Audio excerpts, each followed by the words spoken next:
एक सफर ऐसा भी। अचानक से बस स्टॉप पर रुकी और बस में एक जाना पहचाना सा चेहरा देखा तो देखती ही रह गई। दरअसल बात ऐसी थी कि आज से 12 साल पहले मेरी शादी मेरे घरवाले ने मेरी मर्जी जाने बिना ही कर दी थी। तो मैं अपने घर वालों के खिलाफ न जा सकी और मन मार कर शादी कर ली। मुझे तो लगता था कि मैं इस शादी को निभा ही नहीं पाऊंगी, लेकिन जिससे मेरी शादी हुई थी वो बहुत अच्छे इंसान थे, इसलिए शायद मैं इस रिश्ते को स्वीकार कर पाई। तो आज रक्षाबंधन का दिन था, इसलिए मैं अपने पति और बेटे के साथ अपने मायके जा रही थी। तो उस व्यक्ति को देखकर थोड़ी घबरा गई। वो आकर हमारे सामने वाली सीट पर चुपचाप बैठ गया। मैं उसकी तरफ चुपके से देख रही थी। उसने भी मुझे देख लिया था, परंतु वो शायद मुझे पहचाना ही नहीं चाहता था।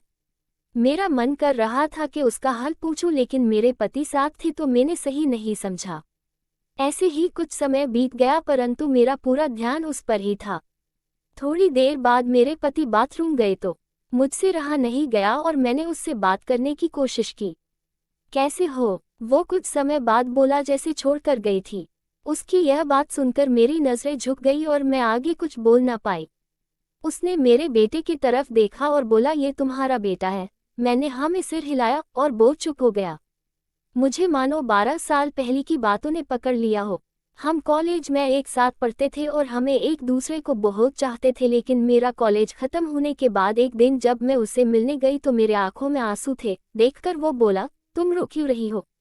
मेरे घरवालों ने मेरी शादी तय कर दी है, आज के बाद हम कभी नहीं मिल सकते, मैंने रोते हुए कहा। उसके बाद 2 घंटे तक हम बिना कुछ बोले एक दूसरे के और देखकर रोते रहे। वो वहां पर खड़ा रहा और मैं अपने आंसुओं के साथ अपने घर लौट गई। उस दिन के बाद मैंने आज उसे देखा। थोड़ी हिम्मत करके मैंने फिर उसे पूछा, तुमने शादी कर ली? वो मुस्कुराए और ना में सर हिला दिया।